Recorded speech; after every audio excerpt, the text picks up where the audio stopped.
Welcome to the Wealthy Artist Podcast.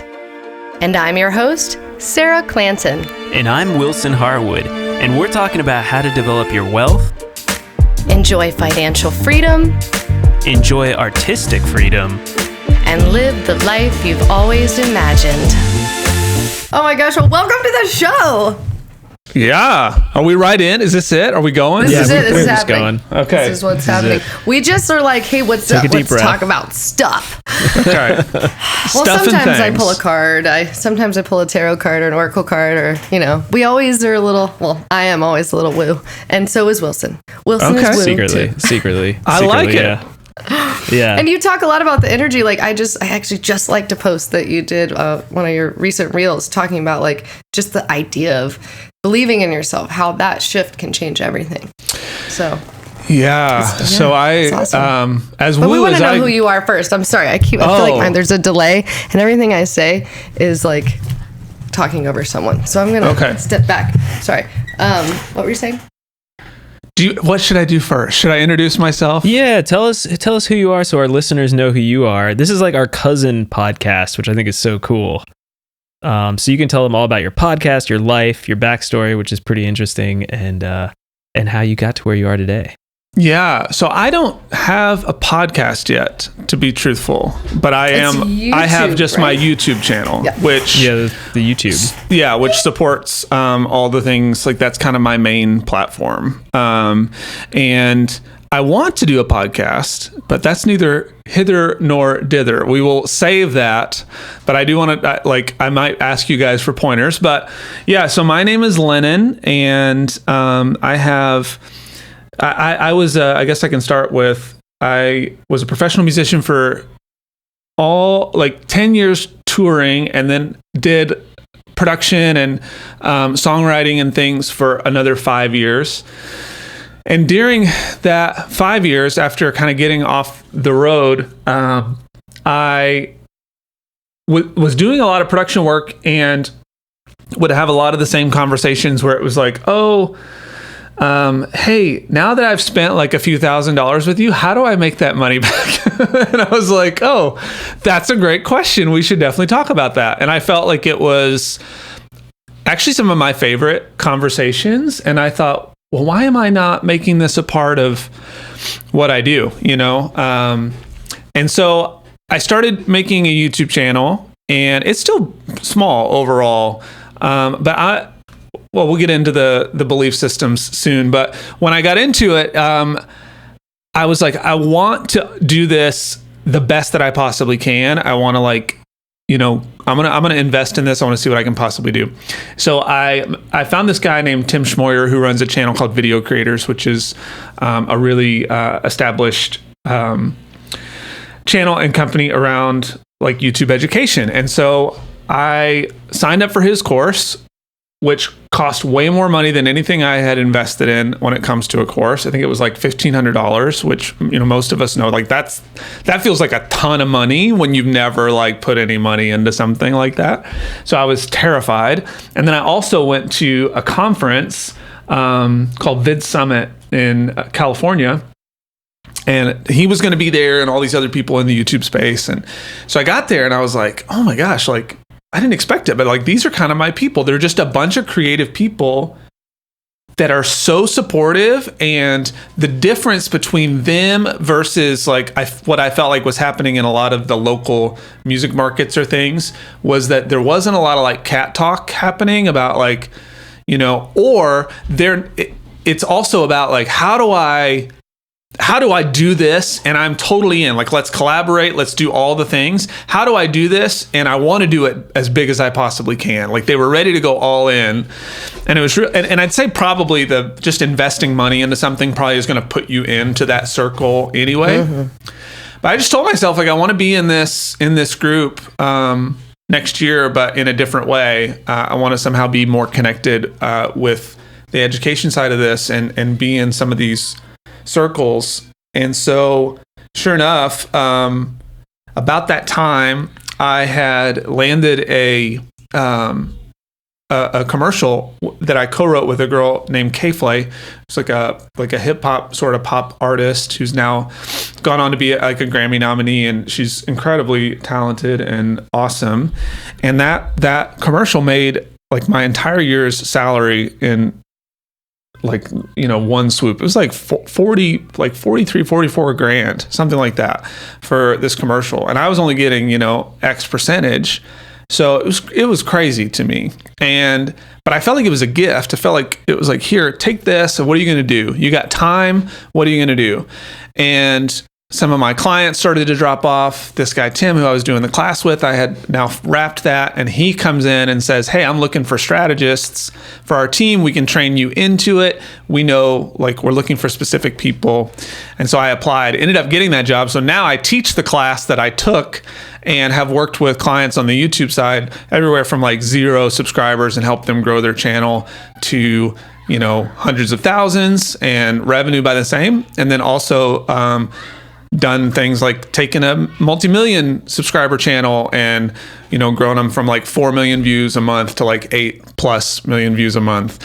And so it's been really fascinating. And I've thought, how do I marry these ideas of what the potential is in the online world now without all the cost, right? There's new costs that you can invest into. We don't have to be so afraid as artists and creatives to invest into certain things that we can actually see a return. Like you put gas in the tank, you freaking hope there's going to be a return when you get to the gig. But 9 times out of 10, it ain't going to happen, for the first 4 or 5 years. But I just think the landscape has shifted so much. So yeah, I have a program now called Stop the Starving Artist, which is my own business where I have a thing called the Collective, where I have a group of people and we walk through going from, just figuring out how to build a small business out of what you're doing. And often it looks way different than what creatives feel like they had the potential of doing, because they're so closed off to like, this is what I see the industry doing. They don't see all these other options for monetization. Very long-winded. I'm sorry. No, I know it's perfect. It was great. Thanks for all of that. I mean, it's so great. We actually all know Lindsay Kirkendall, who was actually our first guest on the podcast here, and that's how I discovered you. And I just Stop the Starving Artist really grabbed me, because that is our mission. Like, just stopping the story and letting yourself realize that, just like kind of anything, right, in life, that everything is the way it is, but that doesn't mean it has to be the way it is. And it could be any way that you imagine, really. But letting yourself imagine and, getting really in touch with what you want. And and, oh man. And so there's I think it's exciting that there are so many more options, a little overwhelming, but also just a great place to, I think it's hopeful for the authenticity of people to really shine. I sometimes when I say like I help creatives like figure out how to build a little business or make some money, it's like I always want to say, because a lot of people, when they talk about that, it's like there's big promises aligned with that. I abide by the like Seth Godin idea of, we're not all entitled to success by the world's standards, but we all have the opportunity to find success by our own standards. And I think that's the thing that most people are missing, is like setting up what their own standard is so that they can then step into that and go and then like see how far that can go. I often say, like, what if the hardest thing that you do, like as a creative person, is not about building a business or any of that. It's about like, the hardest thing you do is probably just figuring out how to be more yourself in front of the world. And that is like sometimes our biggest challenge. Yeah, that's resonating with me. What about you, Wilson? No, I'm thinking about it for sure as like the one thing that can make you get above the noise when you're an artist is 100% doing your own thing. And doing it like with a magnifying glass on it. I think for me, like being a producer, I see so many artists coming through the door, through the studio, that when I see someone who's doing something authentic, that's true to themselves and kind of giving a big FU to the world in a good way, it really is awesome for me. And even if the music, and I'll say this, even if the music is not as like high quality, maybe not as cool, as the next big single out there, I am so much more behind it. And I think that a lot of people will resonate with that too. Rather than just trying to go with the crowd, rather than not digging into what your most authentic self is. Yeah. I've been thinking about, because we're in such a culture of trends and growth and the vanity metrics and all that. And, being a strategist where that's like the thing we're trying to do is help people grow fan bases, there's a big internal push-pull for me a lot of times of like, because there can, I think, be a middle ground of like, what can you do that maybe has some buzz, that has your own spin on it. But I just think for most of us as creatives, we have such a fear around our own voice that we tend to just latch on to whatever like the TikTok trend is or something like that. And so I actually did a little TikTok video today, because this is like a bit of a newer thought process for me, where I feel like trends are sort of like, it's kind of like in the movie where like any movie that goes by this plot line, where there's a guy who pretends to be rich so that the princess will fall in love with him. Right? They go out and they like pretend to be rich so the princess falls in love with them, and then at the end of the day, all their like the main thing they're still left to do is like come out and say, but this is who I actually am. Like, this is who I am. I hope you still like me for this. And we can get so wrapped up in the trend side of it that we are like shoving our voice down lower and lower to where it's like, well, now if something strikes, like it's almost harder to come out and say what we feel like we need to say. I don't know if that makes sense, but that's something that's like been in my brain a bunch the last couple days. I like this.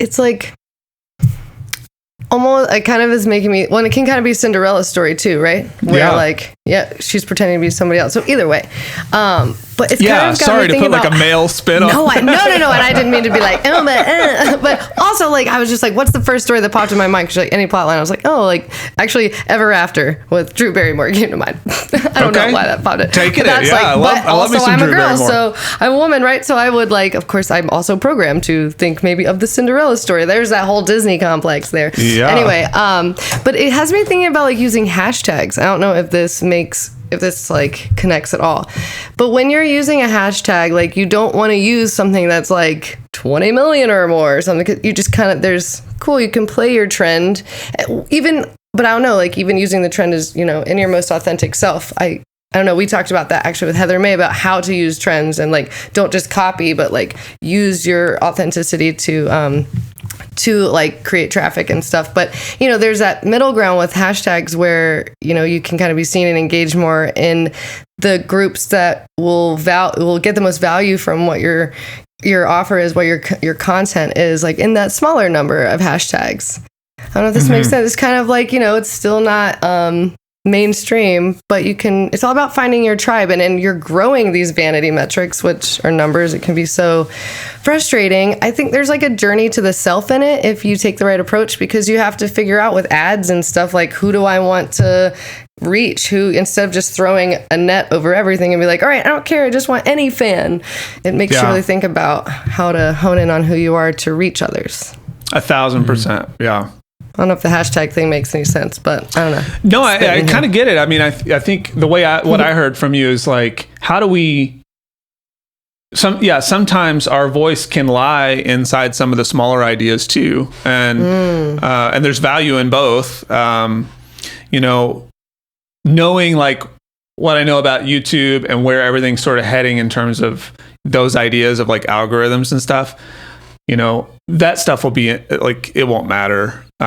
It'll be obsolete in a year. I just don't, cool. And I think that what the reason I think that is because everything is so much about how somebody resonates with it, right? Like look at TikTok, like that algorithm is so strong.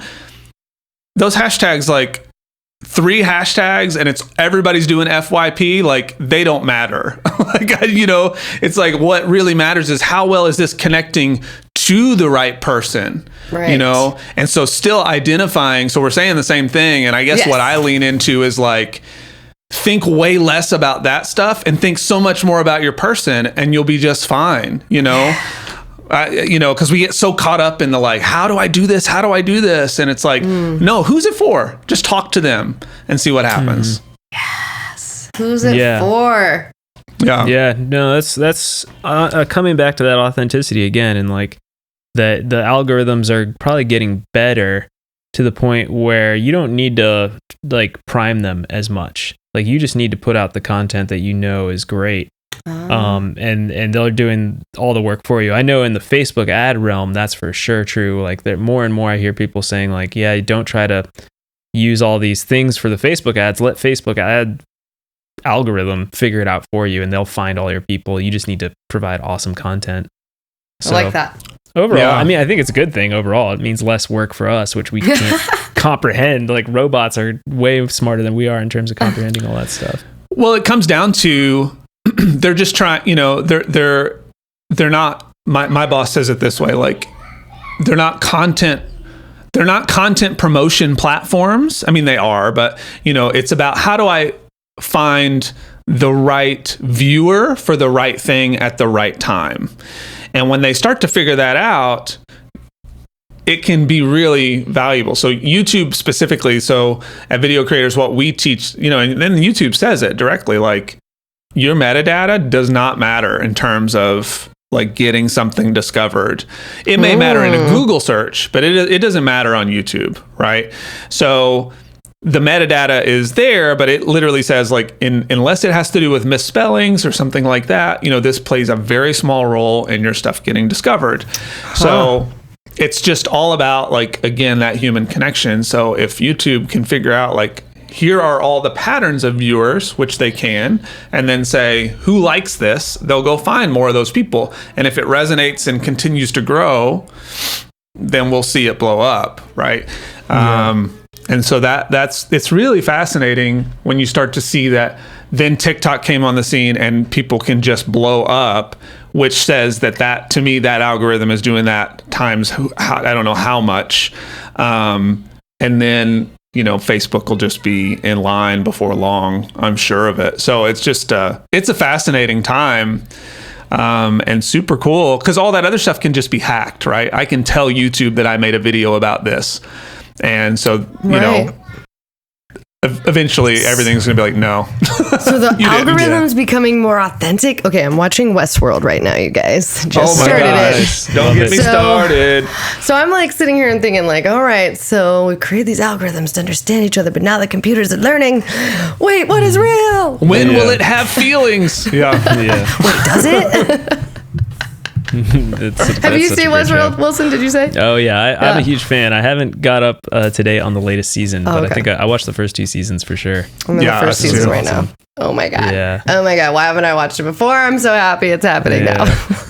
So, I wanted to shift the conversation a little bit, Lennon, to maybe talking a little bit about because you have a course, right? And you have this whole thing. So you're doing your YouTube thing, and then you're also helping artists directly. Yeah. If they want that extra sort of, instruction essentially, right? Yeah. And so, could you tell us more about that? Sure. Yeah. So I have kind of 2 things. I have a course that's available that I'm sort of phasing out at the moment, actually. And the reason is because I built it and it's really comprehensive and super dense. And so when I did it the first time, I built it with kind of a beta audience. And it worked really well because I was there to kind of fill in the gaps. But as a standalone course, it's like, oh my gosh, this is a lot of information. So you start to kind of, again, as creatives, we can get in the weeds, we get in our own head, like, well, how do I do this? I got to do it right the first time or else everything's going to like crash. Are you reading my mind? So I was like, okay, then I don't know that I want to do it this way. So I've shifted my model to now being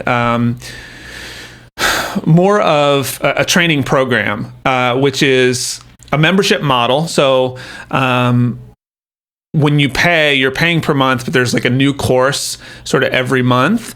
But within that, there are office hours times, there are co-working space, there's a personal Slack group, all that kind of stuff. But the idea is that most creatives are really busy. They also have a side, like a real job. And that's who I was like, this is who I want to talk to. Because that was me just trying to figure out like, how do I start to make something work, in the X hours that I have in the day.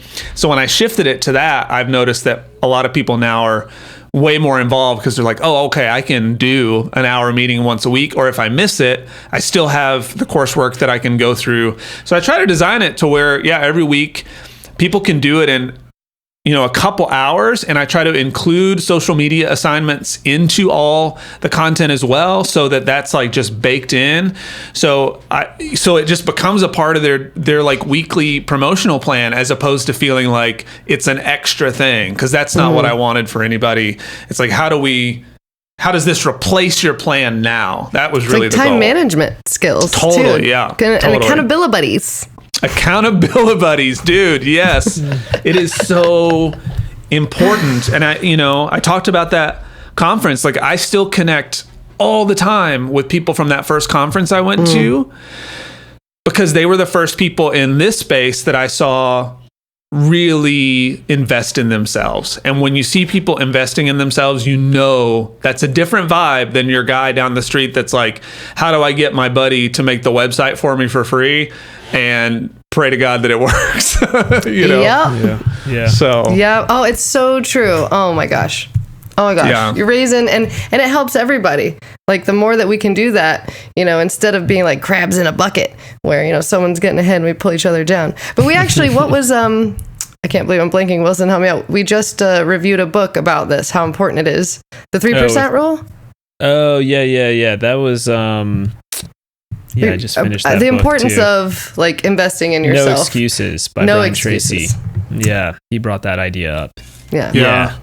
And how, we all know that it takes money. And I think like I think all of us maybe can relate to this. I think we're roughly in the same age group, but there was like this DIY obsession in the like mid 2000s, right? I don't know. When I was starting my music career, it was like everybody was like, you can do everything on your own.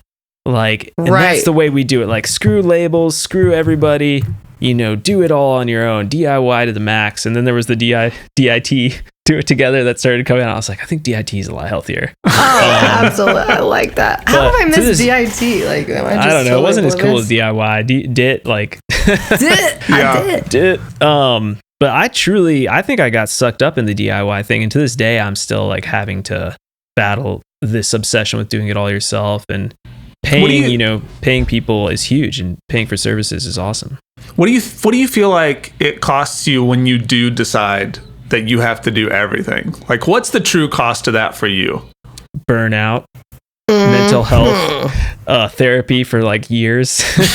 Like, seriously, like for me, it was definitely like multiple burnouts, workaholism, suffering from whatever the mental toll of that is, which can have isolation. Ramifications. There's a lot of bad things. Yeah. A lot of bad things. But there's positives too, that come from it, which is sort of like intense ability. You learn a shit ton. You can learn what I don't want to do. Great idea that you can get into 7th gear and stay in 7th gear for a long time. This idea that you can just drive in 7th gear, full throttle, pedal to the metal, just accomplishing everything on your to-do list. But you also lack the ability to drop down into 2nd gear and 1st gear. So there's all these things that I think DIY movements lack. And that's the danger, I think, as artists and that we have of like not building a team early enough on and handing off work to other people. It's kind of our job to build that team too, right? It doesn't work if we don't all show up at a show. For example, we need the audience. Excuse me, phlegm. Yeah. We need the audience. We need the venue. We got to have the music. And so, yeah. And I feel like the biggest concern is always, well, am I going to make this money back? Right. That's always this, like, we live in this scarcity mindset of like, am I going to make the money back that I'm spending? And you know, there's like a couple things that come to mind for me. Like one, that, you know, we as creatives in the modern age, like what we're in right now, we take such for granted that everything is basically free or incredibly cheap on some sort of like model, subscription model or something. You know, from producer standpoints, you can get any DAW for like $20 a month or whatever now, which is insane, you know, because I had to pay like $800 or something for Pro Tools when I got it the first time. I don't know, you know, it's just like insane to think about. And so, you know, when you look at a restaurant owner, like that guy doesn't get the option. Like he has to go and pay tens of thousands of dollars to get a staff, to get a building, to get all the products that he needs to do, right? And what happens to that guy? Like, what's the drive like for that dude? Way different, right? Way different than when we're operating on free and hopefully, you know, like when the guy's like, hey, I put some money in the game, I'm about to run because it's all I got right now. I think there's something that starts to happen mentally in the way we approach it. And then on the flip side of that, you know, we're always saying like, well, I wish I had a better boss. And then we treat ourselves like as the worst boss possible. It's like, go do all this work all day long forever. And if you don't get it all done, I want you to feel extremely guilty about it. And I want you to have shame that like your social media isn't as big as it should be. And it's like, man, I wish I had a better boss. Like, are you shitting me right now? Like that's the stuff that gets to me, you know, in the way that I think about a lot of these things. And so the first time I delegated something, it was really challenging. But I started thinking of it in terms of what Roy Vaden calls a time multiplier. So we may say like, okay, it's going to cost me 4 hours to invest into setting up all of my automations inside of my banking stuff. And that doesn't feel like a smart move right now when I can just pay my bills in 10 minutes.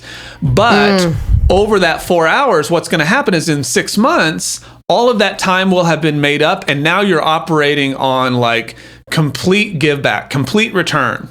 And so when we start to delegate things, the same thing starts to happen. We start to it's like compound interest on our time, because even right now, I know that I have emails that are being written and other things that are happening because I bucked up and paid for an assistant to like help me because I just didn't have enough time to do it. Right. And so on those days where I don't feel like it, something is still getting done.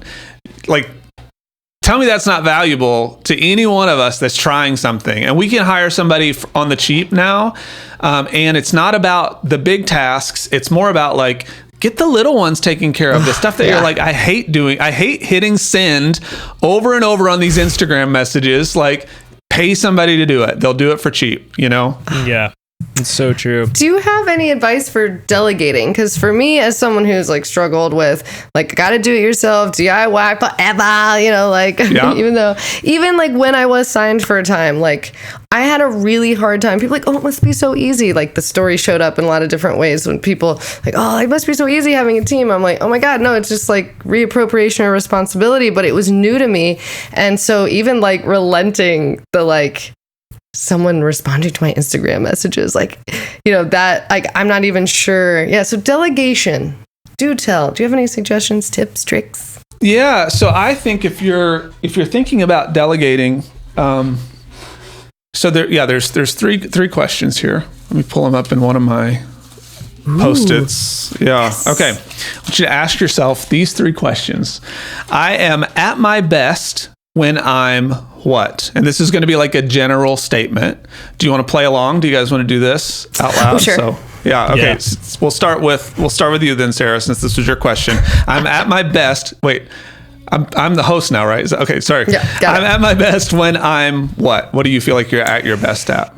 When I'm rested, joyful. Okay. When I'm traveling. What are you doing? Okay. Traveling. That's cool. Okay. Yeah.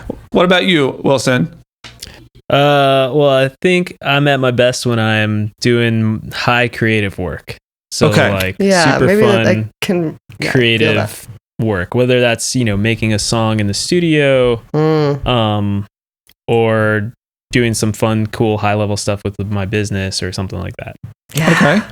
Okay. Sarah, are you retracting your statement and moving into the creative I'm thinking about zone? what I meant by traveling. Because what I mean by traveling is like that okay. tour. The next question is going to get there because I think Wilson just kind of answered it. So the first question is, am I at my best when I'm, and this is like a general statement. Sarah, you said traveling. So the exact same thing I'm doing is what? What are you doing when you're traveling? Performing.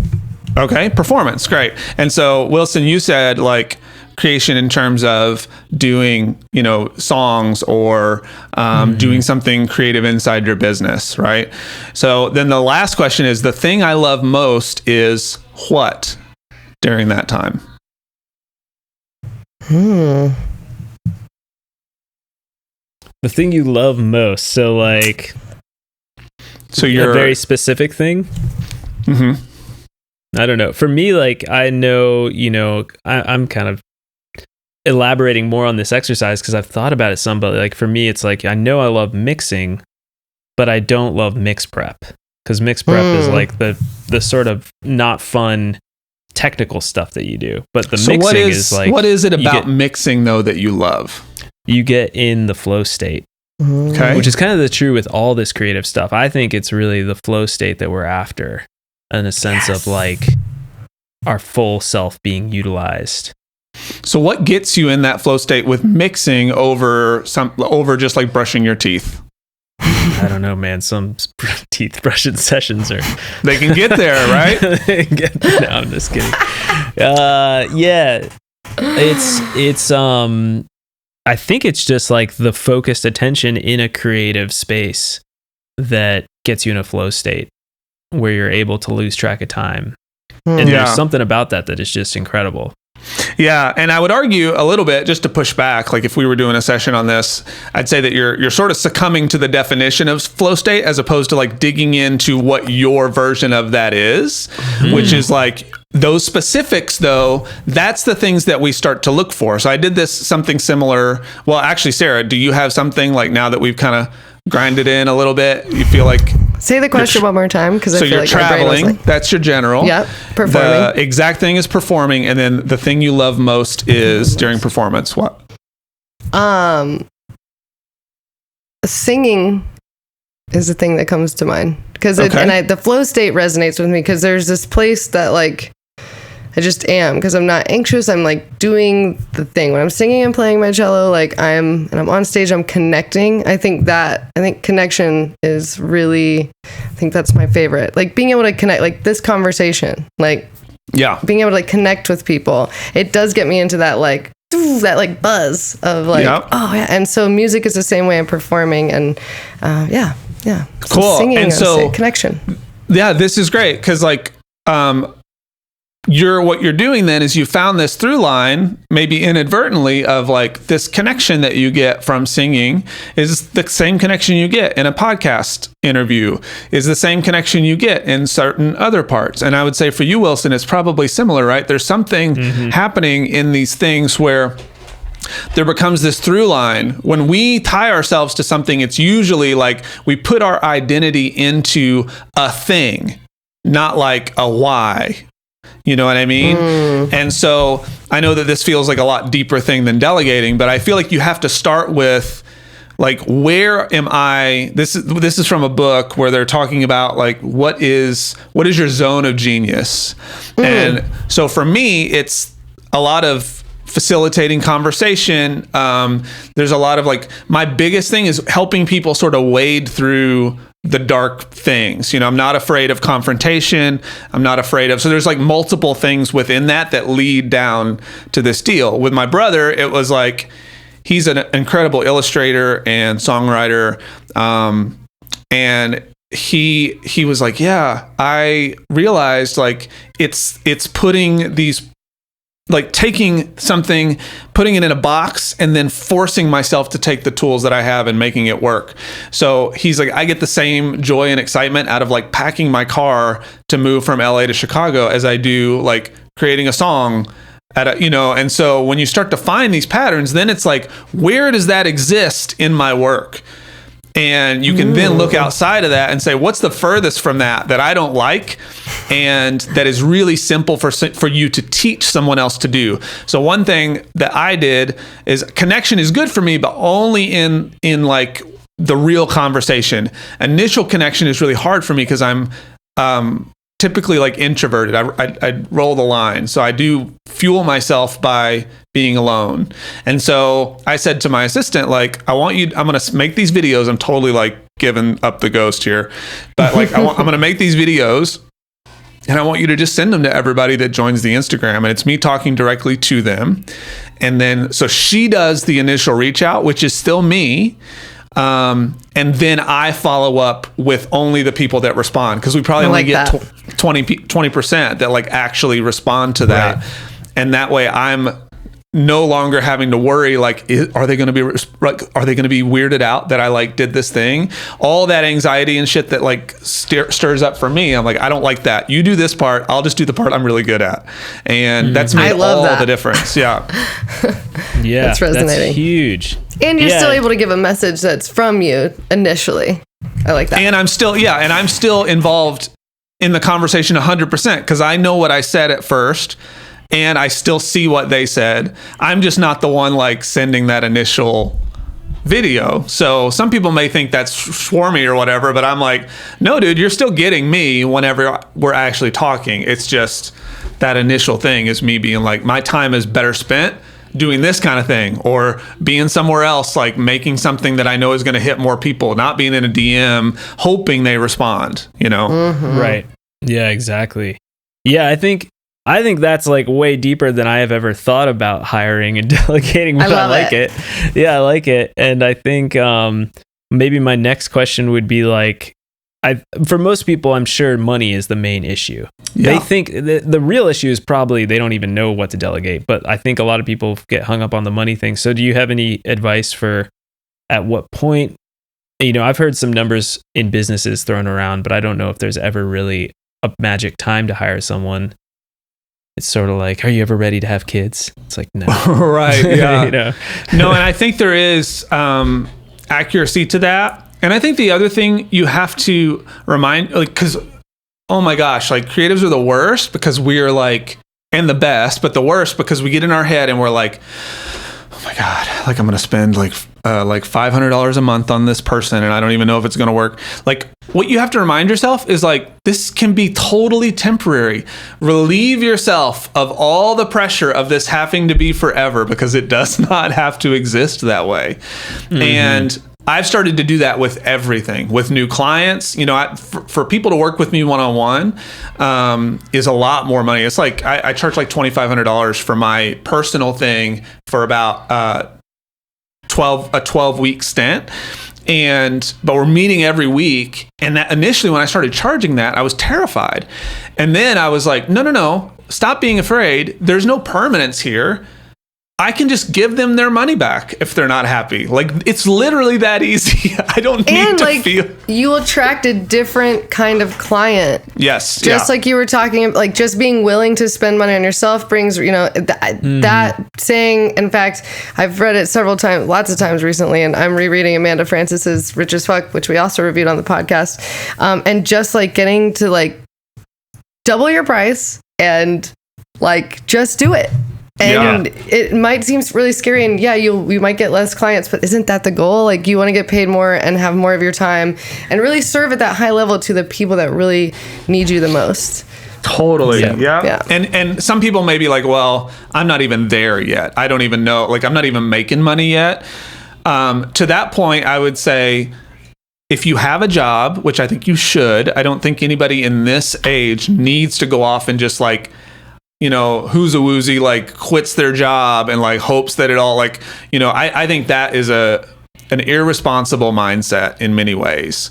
I do think you have to carve out something, you know, that works. Now, did I listen to my own advice? No, I didn't. I had zero plan B. But it was also a different time where, you know, I just think that I was a lot younger too. But if you're in a space where you're a little older and you're like, I'm in my late 20s, early 30s. Like, I need this now. That's a whole different ballgame than being 18 and being like, I'm going to try to figure this shit out. Because when you're 18, go. Like, you're fine. You're going to figure it out. You'll eat hot dogs for weeks and still be okay, But I can't do that. No, I am not doing that. Can't do that anymore. 39. It ain't happening. No. So when I think about the money part of it, I would say start with, think of yourself like an investor would and say, okay, you have this much time and this much money to put into your business. How much can you allocate toward help, right? And if you're thinking of yourself in terms of an hourly rate, this is a pretty common statement in terms of this, like, what's your hourly rate? So for me, it varies, but my average is probably somewhere around 100 to 150 an hour, something like that. So if I'm thinking of it that way, then anything under that is going to be worth me spending the money on, because now we're getting back into that time multiplier thing. And I'll do seasons of big pushes where it's like, right now I'm in a season of, I want to figure out how to get back into making more videos, more content, so I can get more traffic and then open the business up.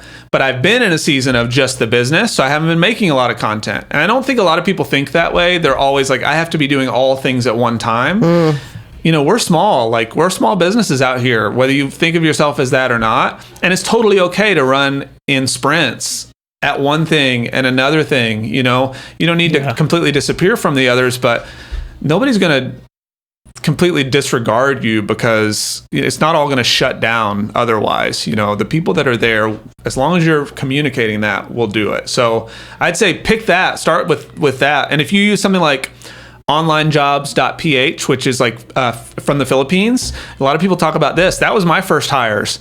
You can pay somebody to be a virtual assistant that will help you with your social medias, that will help you write emails, that will help you do all this stuff for $4 to $6 an hour. Insanely cheap. And what I did with that, which I would recommend for other people too, is put them on a stipend. So you say, I want you for 10 hours a week, or I want you for 5 hours a week. And so that way they know, they're going to set aside that much time for you. And then what are 5 hours worth of work that I can put on them? And it forces your hand to give up some of the stuff. Because sometimes if we don't put ourselves in that position of making ourselves let go, we just never will. Right. And so the first step to that is literally having a process for everything. How do you make social media stuff? Record yourself doing it through a screen capture, and that way you have that for an assistant later on. Anything that you want them to take over, record yourself doing it so they can watch you and learn your process, and they have something to go from there. Yeah, that's huge. And I think it's a weird thing that we're having this conversation right now, because, and I know we also need to wrap this up pretty soon, but I think I'm in the process of thinking about hiring my first assistant for the studio. So the last couple of days I've just been thinking okay, what could they do? What would I want them to do? And I think the idea of doing maybe hey, what's the one thing that would be the most helpful right now that I could pay them to do?